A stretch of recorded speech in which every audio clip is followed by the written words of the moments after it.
Young civil pilot went to Melbourne's Moorabbin Airport trying to hire a plane. G'day. G'day. I'd like to hire a plane to fly to King Island. The weather's closing in Bass Strait. It's too dangerous to fly there today. I've flown in bad weather many times before. 3 days later, he was back. The weather was fine, and Frederick Valentich got the okay to fly to King Island. When VHDSJ was cleared for takeoff, all was normal, except for one thing. Valentich had not alerted anyone on King Island that he was coming. No one called, so there was no one there to turn on the landing lights. Clear for takeoff, 320, 10 to 15.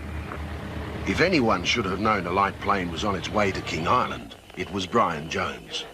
As flight service supervisor, it was his job to light the runway for incoming night traffic. I remember the day quite well. It was a Caulfield Cup day, and I've been playing golf. Brian, phone call. When I got a phone call to say that an aircraft was missing across Bass Strait, which was Delta Sierra Juliet, the Cessna 172.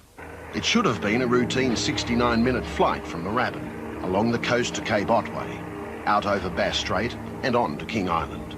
But as the drama was unfolding in the night sky, other strange events were about to unfold on the ground. On that night, I decided I'd go up on the there outside the hut and take the sun setting and beautifully into the west.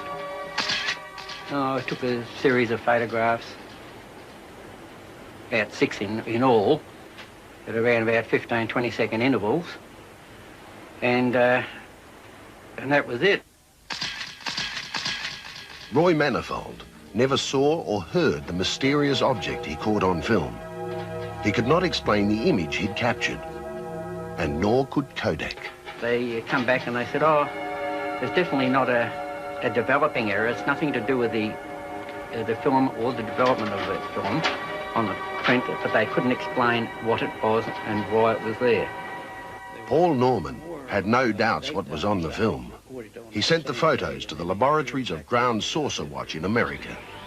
What they discovered was a solid, metallic object about 7 meters in diameter, about 2 kilometers out to sea. It was an unknown object rising from the water, and it had a lot of mist around it, indicating it did come from the water. After takeoff, all was normal for a while. Valentich made routine contact with air traffic control at Tullamarine. It was 19 minutes past 6. The weather was good, visibility excellent, with scattered clouds and light winds.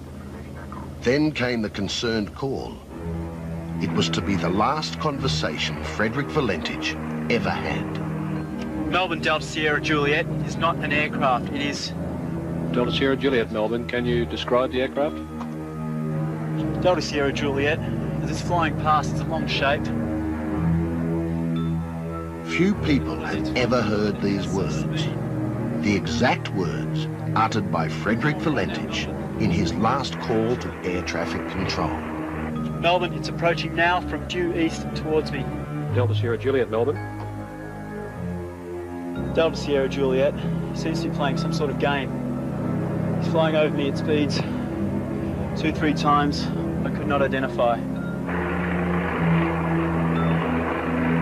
Delta Sierra Juliet, Roger. And how large would the object be?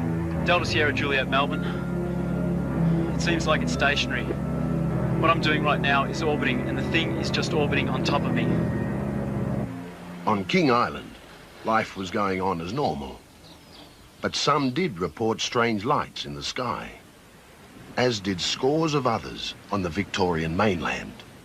There were more daytime sightings reported on that same day in any period of activity I've ever investigated. In my mind, knowing my son, I was sure that he was encountered something very seriously, because he would never go on that radio and compromise his future career as a pilot. It is hovering and it is not an aircraft. Delta Sierra Juliet. Delta Sierra Juliet, Melbourne. Delta Sierra Juliet, Melbourne.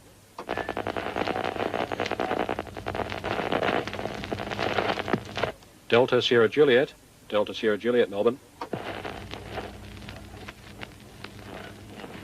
At 7:12 and 28 seconds, those were Frederick Valentich's last words.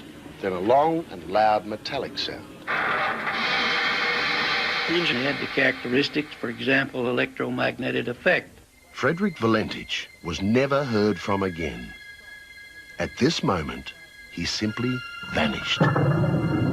When Brian Jones was finally alerted, it was already too late.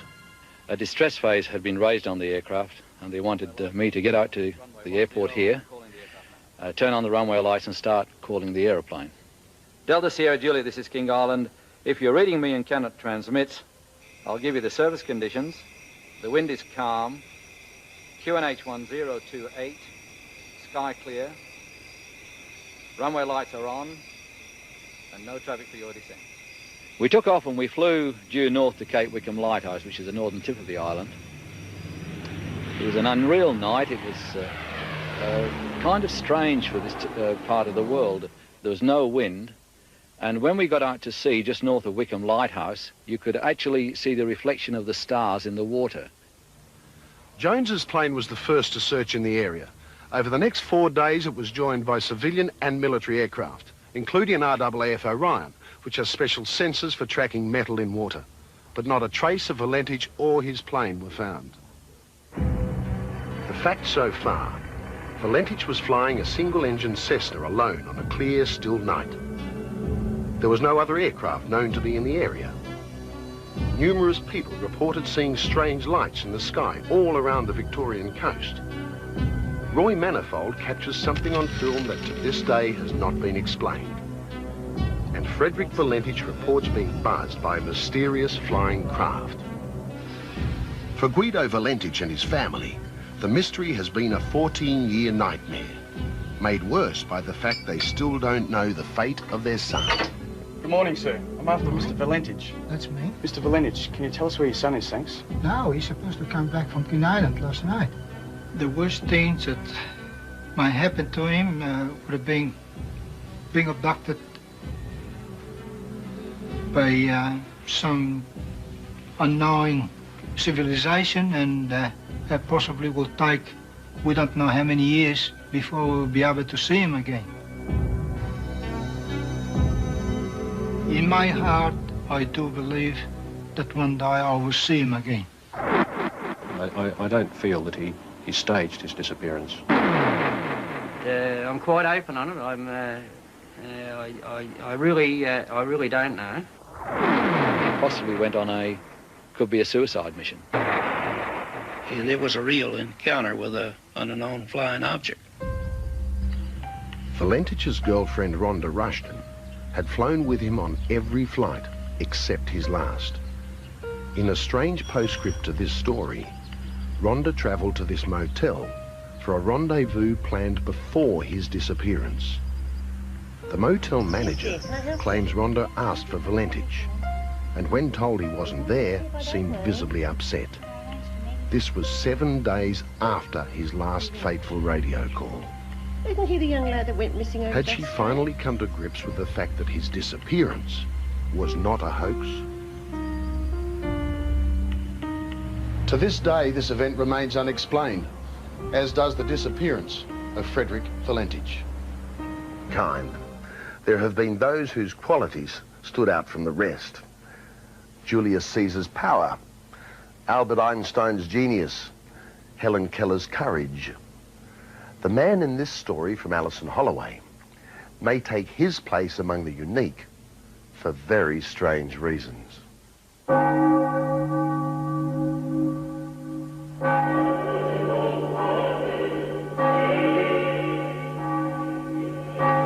For the better part of this century, God was an ill-defined word in the Soviet Union.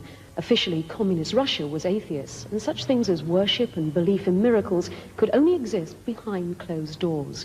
But since the Iron Curtain parted, we've seen how Soviet citizens cope with the need to believe in some form of a higher being.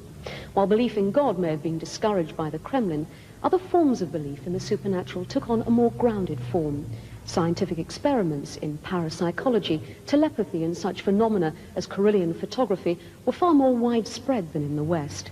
And the belief in the power of mind over matter has become almost a religion in itself.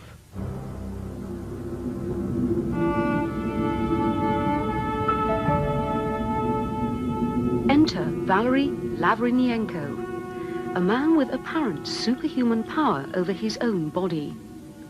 His nearest equivalent in Western civilization was perhaps the great Harry Houdini. But Houdini's astounding performances and magical escapes from impossible situations may pale next to the physical phenomena and powers over body that we're about to see performed by this man, Lavrinyenko. To his followers, he's a 42-year-old living Superman on Earth. A man who can pull a 65-ton locomotive, able to immerse himself in a vat of boiling water, burn paper with his bare hands, and much, much more. As we enter his superhuman world on a bitterly cold day in the Ukraine, a crowd is gathered. Lavrinyenko is about to demonstrate for the camera a medical and scientific impossibility. The claim that he can hold his breath underwater for 15 minutes and live. Lavrinyenko's only reservation on this freezing winter's day is the cold and that howling wind. His only artificial device is a clasp designed to keep his nose shut tight. The average experienced diver can hold his breath a maximum of 3 minutes. The only man ever recorded to surpass this was the French oceanographer Jacques Majeur, who remained submerged for 5 minutes. Lavrinyenko has just hit 2 minutes, 30 seconds. Our clock will continue counting while we examine some other demonstrations of this Russian Superman. Some months ago, there was this scene at the central railway station in the city of Donetsk. Again, a crowd formed to witness Lavrinyenko attempt to substantiate one of his more spectacular claims to superhuman strength and endurance. We will spare you the vivid footage of Lavrinyenko threading wire through the flesh of both his forearms. The other ends are attached to the last car of a 65-ton locomotive in the railway yard. As snow falls, Lavrinyenko assumes his position.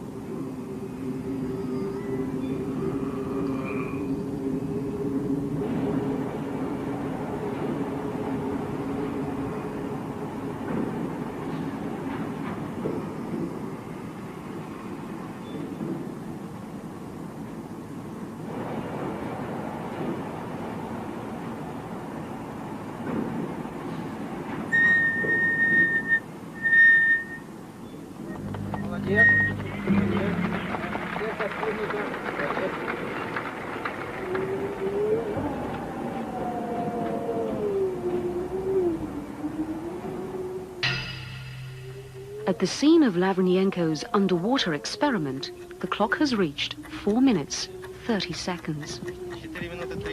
At this point, Lavrinyenko's carbon dioxide level should be critically high. His oxygen almost gone. Anoxic brain damage can occur once oxygen hits zero.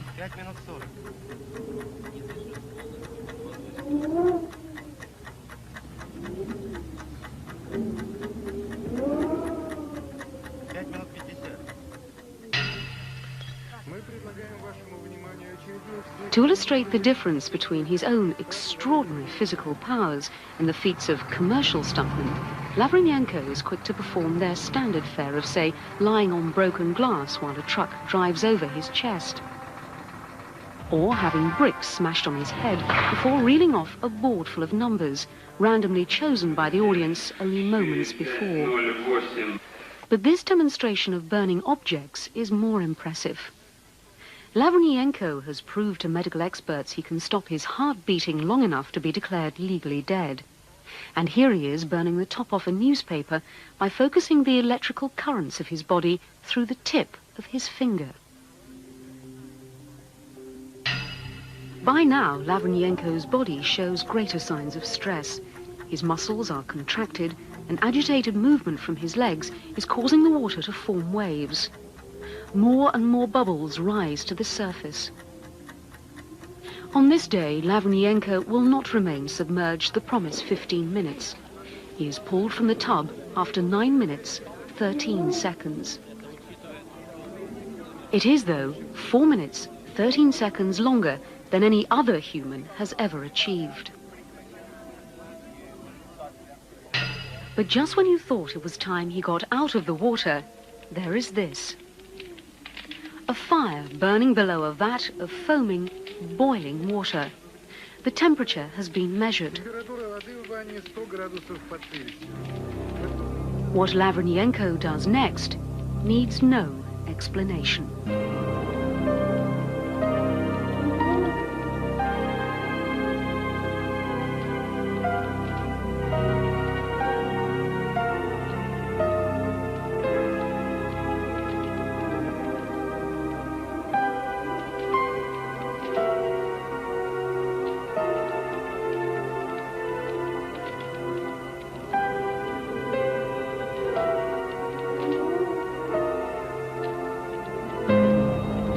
But the Doug Mulray we're about to meet is an entirely different one. The story he's going to tell is dramatically different. And at first, he didn't want to tell it. I'm loath to do it because clearly when one discusses the supernatural, the paranormal, one attracts criticism, cynicism, loses friends. But it is a compelling story, and it's something which actually happened to me and in part to a good many other people who still have their wits about them.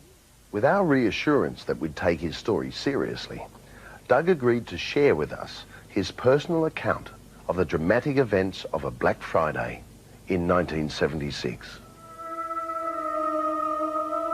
That night, Doug Mulray was a young radio announcer with Radio 2GO on the New South Wales Central Coast. Throughout this story, you will hear actual recordings from that night. When Black Friday comes, well, it's arrived, and in a big way. We're broadcasting live from the Inn of the Damned at 2GO on a Friday night, Black Friday. I'm Mark Smith here, 13 minutes after 7. Here's Doug Mulray. The event started to change shape when Romy Warren, the medium we'd invited to participate, started to do some shtick. I think we all became concerned, if not alarmed. I remember Bob Byrne was certainly alarmed when Romy Warren did a thing that she described as transfiguration, if my memory serves me well, where she stood against a door in this candlelit room while we were playing one of our tunes and made, believe it or not, her entire face disappear, become a disc of light. There was a hairline and there was a shoulder line, but there was no face there to speak of at all. And as soon as you realised that she'd somehow, remarkably, caused her face to evaporate from the space that you had recognised as her face moments before, a suit was superimposed a Chinaman. I can remember this as if it were yesterday. And I'm sure the other guys would corroborate this. And I want you, Bob, to come over here and tell us what you saw. I saw a Chinaman's face, and I said to Doug, without any prompting, I said, a Chinaman. I can see a Chinese. But I must admit that I was kind of spooked by the whole thing. There was the face of an ancient Chinaman where her face had been a second before. The Chinese face disappeared. It was replaced by a stream of faces that came and went so quickly that the impression one got was that her face was in some way plastic. It leapt around.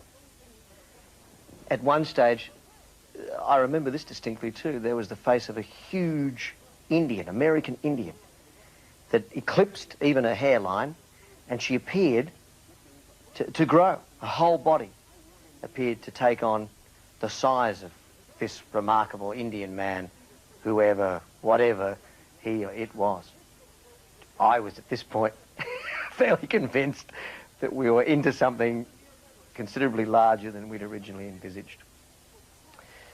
We had tea, we had coffee. I mean, we took a little bit of settling after that experience and then moved into that section of the program we designed, which was the walk outside and upstairs to the upper room, where, according to the information we had from Terry Burke and those people who'd looked for us into Gosford Court records, a woman had been murdered and subsequently appeared to her long vanished husband, the supposed murderer, to appear to him on his second visit to the house and frighten him to death.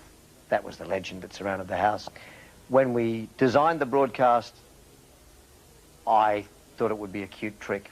After having had the experiences downstairs with Romy Warren, the aforementioned experiences, I began to wonder about what we would see. We'll find out what happened in just a minute. Personality Doug Mulray, with more on the night the line between reality and the supernatural blurred. We went up the stairs with a long lead, the two of us. As I say, an outside staircase. The upper room was accessed from an outside staircase. And we got to the top of the stairs and opened the door, and you could see across the water the moonlight through the broken glass pane. And we stood and we waited. I remember noticing an appreciable drop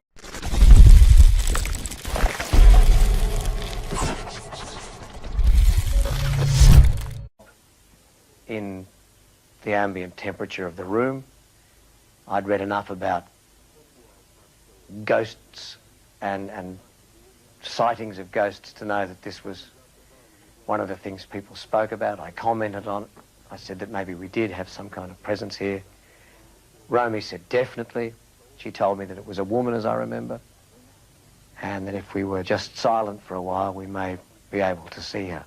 I can feel a presence. What sort of a presence do you feel? Perhaps the talking interrupted. Is the talking interrupted at all? Yes, can we have just a second's quiet? Just a moment.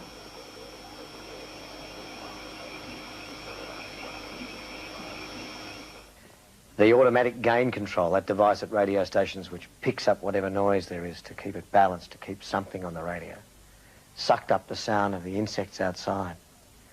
And I can remember to this day the intense sound of the chirruping, the grasshoppers, the cicadas, whatever they were in the bush. Loud, hammering, the cold in the room, but nothing did we see. So after what seemed like an eternity, it was probably 10 or 12 seconds, I said, well, it looks like we're going to be disappointed this evening. It doesn't seem that we'll be witnessing any ectoplasm, and maybe it's time to go back to the central commentary position, with apologies to Richie Benner. We crossed to, I think it was Mark Smith who was on the air, who did what radio announcers do: time call, weather check, record introduction, commercial break. And the moment that our mic was switched off, the moment we crossed back to the studio downstairs, before my eyes, certainly, before Romy's eyes, she corroborated everything I saw. A figure of a woman, opaque, uniform in colour, regardless of whether we were looking at skin or clothing, appeared in the furthest left-hand corner of the room and moved towards us and across in front of us to the other end of the room. She had on a bonnet, she had on a full skirt, which had a tight bodice and I guess what you would call a bustle over the derriere. I don't remember her moving her feet. I don't remember her walking per se. I just remember the image, almost like a photographic image of a person who was fluid. I mean, definitely, it was not a static image. She sort of turned as she moved across the room, but just for 1 or 2 seconds was there before my eyes and then gone. As we shut down and crossed back to you, well, I don't know, but Romy, perhaps you could describe what happened for us. Well, I think I said to you, did you see that? And you said, yes, a woman. Was Doug Mulray the only person apart from the medium to see the vision? He may have thought so. Later in the night, when driving back to Gosford, Doug and Romy Warren went into the upstairs room with a microphone and just missed seeing this image. They came back on after a song and described what they've seen, and I thought, whoa, that's exactly what I saw. That's really strange. And she was as mysterious as she was real. And I can see her now as I tell you about the experience, and have no doubt whatsoever that what I saw was what's popularly referred to as a ghost. I still have no idea what it means. There are theories that have been offered, theories I can offer you, but the reality, the single reality that dominates my memory of the experience is this spectre, and it was there and was real, and it confounds everything I believe. In Mexico, before a congregation that has come to believe absolutely in a miracle, Rafael Abramovich watched a woman named Lucy Rael raise her hands and saw blood actually drip from her palms. She opens her hands. There's a red spot in each palm. Blood appears and then begins to flow. And when that happens, the faithful rush towards her, looking for salvation, healing, and hope. The wounds appear mysteriously and vanish without a trace. And although there are doubters, doubt is no barrier to believers. Thank you, Lord. In the name of Jesus, touch you, Lord. It happened again this night. The faithful had gathered in the small church, and they had brought with them only their disabilities, their fears, and their imperfections. They had come to look for something to hold on to, something to believe in, a sign. And again, Lucy Rael delivered. In Jesus' name. Tonight, when the blood sign came on my hands, I didn't know it was there. I had no feeling. I was just ministering to the people. And someone out in the audience just pointed at my hands, and I realized they were talking perhaps of the blood, and I looked at my hands and it was there. Stigmata, the bleeding of the hands and feet in the way Jesus Christ bled from his wounds during the crucifixion, has for centuries been a lifeline for Christians needing a more tangible proof of Christ than mere faith. The most famous stigmatic of recent times was Padre Pio, an Italian priest in the town of San Giovanni Rotondo. For much of his life, he locked himself away from the thousands who flocked to his small church, hoping to witness a miracle. In 1922, the church ordered him to stop saying Mass in public. This lasted for 10 years. On the occasions he revealed himself, he bled profusely from both his hands and his feet. A measure of the power of his stigmata was best demonstrated on the day of his death in 1968. More than 100,000 people gathered in the small village, and tears flowed for a week. For his followers, a living miracle had died. While the Catholic Church has always been a cautious skeptic in matters of miracles, the process of canonization to sainthood for Father Pio has begun. Jesus touched him. Yes. Thank him. Give him the glory. Lucy Rael's ministry is a long way from the Vatican, but the people who have followed her stigmatic phenomenon the past 22 years are as fanatical about her as the 100,000 in San Giovanni Rotondo. The first time that it happened was in 1973 in Taos. It was, I looked at myself, my hands are bleeding, there's wounds in my hands. I didn't know where it was coming from, and it scared me. It was a feeling of what's happening. And shortly after that, it was like a peace that came over me. According to the available religious literature, there have been more than 300 reported cases of stigmata in the world since the 11th century. And in each case, the nature of this manifestation of the crucifixion has brought as much controversy as wonder. For every believer, there seems to be a doubter. Rael confronts them everywhere she travels across the south of the United States. All good things come from God. Good things come from God. Small churches invite her to preach and heal, and if it is God's wish, she bleeds. I didn't realize the blood was coming already. Oh, my goodness. I would not stand before a large crowd of people and allow these people to just stand there and look at me and say who knows what. It's very hard. It has not been an easy life and an easy thing to have. And I know that if this was not real, I wouldn't do it. Rael's daughter Angelica travels with her mother from church to church as supporter and helper.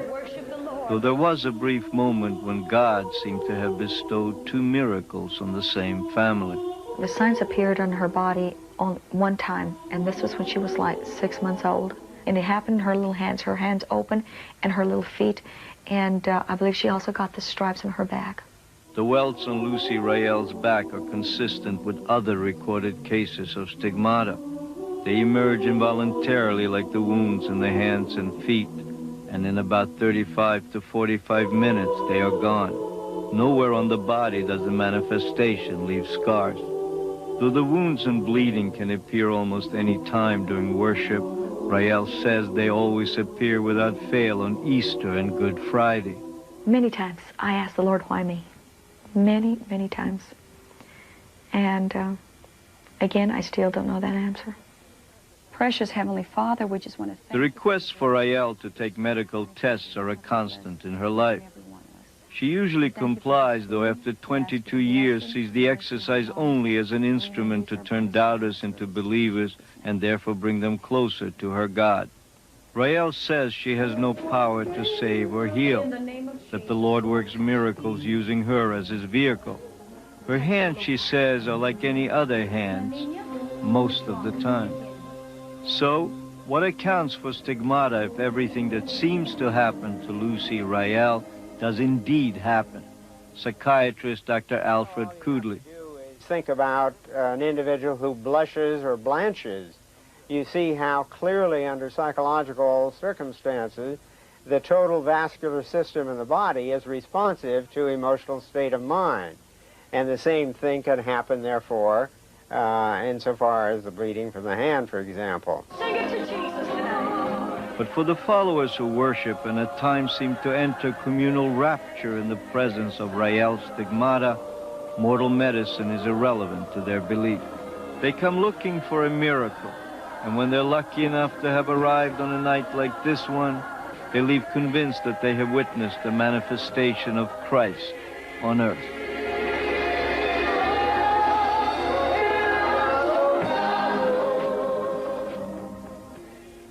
I really don't know about that. I'd like to tell you a story about a guy named Sam Kinison, a one-time minister who became America's most drugged-out, raucous stand-up comic.